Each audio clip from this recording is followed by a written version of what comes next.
Hey guys, it's Carolyn again. Um, I'm sorry about the lighting. I've tried to close my blinds and make it as good as possible, but again, the sun's going down. I need to learn to do these videos earlier in the day.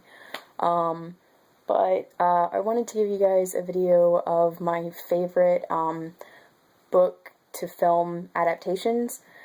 And I have quite a few. So I'm gonna try to make this as quick as possible. I'm just kind of gonna give you the name and what was good about the transition of book to film. So yeah, let's get started with that.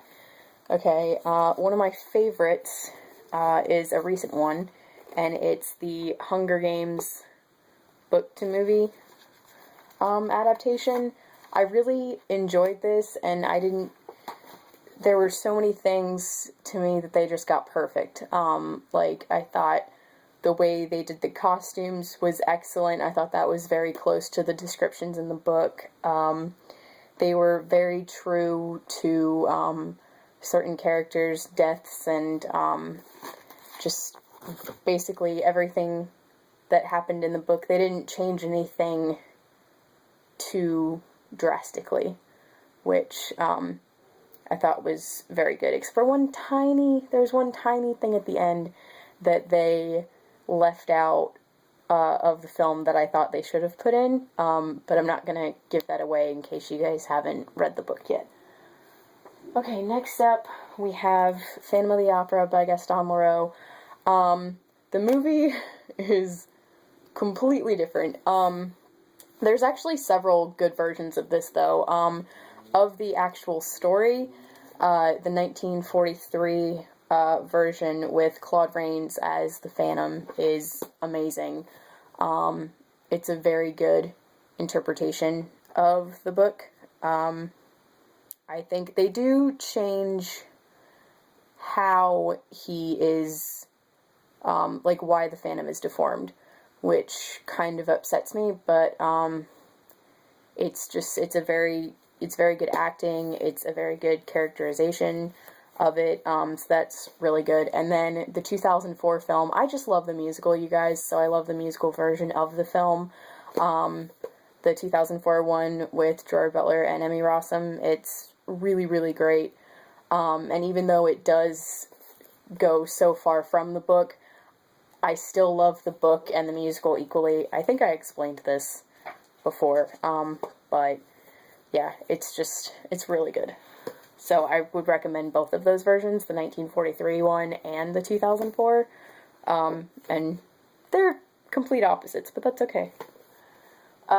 Next is A Room with a View by E.M. Forrester. The movie with Helena Bonham Carter as Lucy Honeychurch from, I think, 1985 is amazing. They get it exact, and it's awesome, and her interpretation of the character is amazing, and Julian Sands as George, her love interest, is really, really awesome. And actually, it has Daniel Day-Lewis in it as well, but his character is so far from everything that he usually does that I didn't even recognize him, but it's very good, and I highly recommend. Okay, next up we have Peter Pan by J.M. Barrie. A lot of people really love the Disney version of this. I do not. I like the songs, but otherwise I don't like it. I don't know why. But the movie that I do love of Peter Pan is the 2004 version. It's a live-action one with Jason Isaacs as Captain Hook and Jeremy Sumpter as Peter Pan. It is excellent. I highly recommend it to anybody. It's such a good version, and the music is by James Newton Howard, and it's beautiful. It's so good. See it. If you like Peter Pan, you have to see that film. It's so good. But yeah, I love this little addition too. It's very beautiful. So yes, that was a very good interpretation of that. Next up, we have Sense and Sensibility by Jane Austen. I love the 95 movie with Emma Thompson and Alan Rickman, and I also really love the 2008 miniseries. I probably love the miniseries a little bit more, because since it's a miniseries and it's not, you know, they can extend it. I think it's like 3 hours long, maybe a little bit longer, but it is excellent because you can put so much more detail into a miniseries that you can't necessarily get into a 2.5 hour film. And the acting, it's equally good throughout both of them, I think. I probably like Charity Wakefield's version of Marianne better than Kate Winslet, but I think it's because she just is a little bit tamer with Marianne, which I think is good, but I still love Kate Winslet. So both of those versions are amazing, and Eleanor Dashwood is one of my favorite characters in all of literature. I love her. So yes, that is very good. Next up, we have Pride and Prejudice by Jane Austen. The 2005 film is my favorite. I do really love the BBC miniseries, and I know that I'm contradicting myself based on the fact that I just said that you can fit so much more into a miniseries than you can into a 2.5 hour film, but I just thought that, I don't know, I love the acting in both, but I just thought that it was a little bit better in the 2005 version, and I kind of like Matthew Macfadyen as Mr. Darcy better than Colin Firth. No offense to Colin Firth. I actually really like Colin Firth as the Mr. Darcy in Bridget Jones's Diary, though. I thought he was great in that. But yeah, I think the music is so gorgeous in the 2005 version. I love the cast, and I also, again, I thought some of the actors in the 2005 version were tamer with the characters, which isn't always a good thing, but I liked that a lot better. Like the two actresses who play Mrs. Bennet and Lydia Bennet in the 2005 version, I thought did a better job with those characters than the ones in the 95 or 96.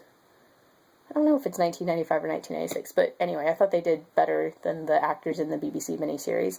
But I still love both of those. So yeah, I really like this one. Okay, next up we have The Time Traveler's Wife by Audrey Niffenegger. Brilliant. The interpretation and the way that they show Henry time traveling is great. The way they have him kind of slowly disappear instead of just popping in and out of time like a wizard is good. I thought that was great, and I thought the cast was amazing. It has Eric Bana and Rachel McAdams in it, and they did a brilliant job. They don't change a whole lot, which I think is great, and honestly, they make Henry's character a little less harsh. Like in this, sometimes in this he seems like much more of a jerk than he does in the film. I still love his character a lot, but it's a great interpretation, and if you liked the movie and you haven't read the book, I highly recommend the book, or if you have read the book, I highly recommend the movie. It's one of those perfect package kind of deals with the book and the film. Okay, next we have Twelfth Night by William Shakespeare. The version of this that I really, really love is the, I think it's the 80s or early 90s, might be the early 90s version with Helena Bonham Carter as Olivia, and Imogen, I think it's Imogen Stubbs, is Viola, and she's great. She captures the character so well, and she just, every one of her lines she says so passionately, and I think with Shakespeare that is so important, even in a film rather than on stage. I still think that it's very important to have that kind of passion in your voice, and so it's a great that's a great interpretation of, or a great adaptation. That's what I mean to say. I keep saying interpretation, and I mean adaptation. So yeah, but that's a great one, and I highly recommend go look it up.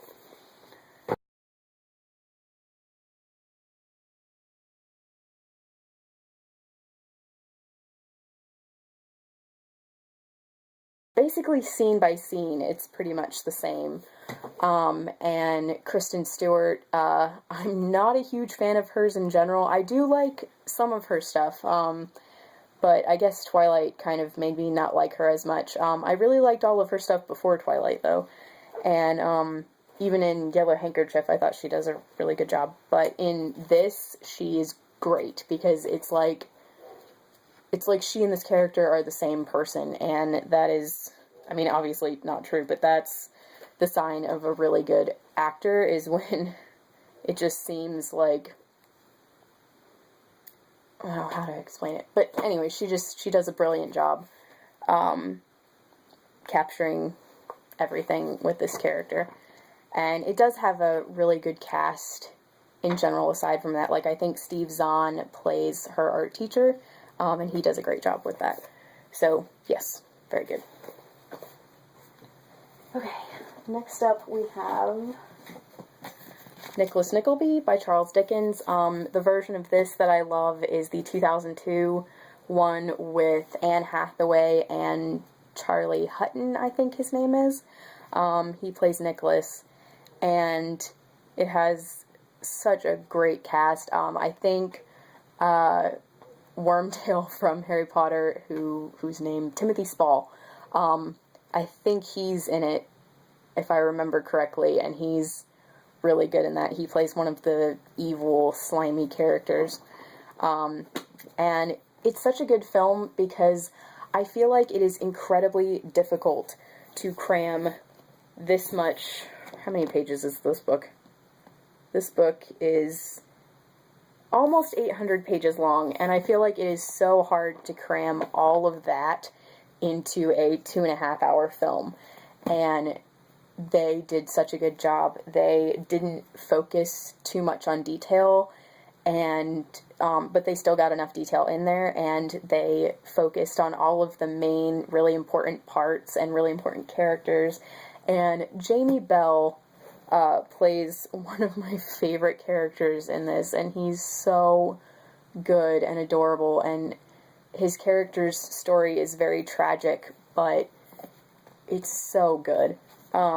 So I highly recommend that one. It's a great, great movie, and this is an amazing read if you haven't read it yet. If you haven't read any Dickens, then I recommend this one as a, well, okay, maybe Christmas Carol is a start, but maybe this is a second. But if you have read Dickens but you haven't read this one, it's really, really good. Okay, next we have Timeline by Michael Crichton.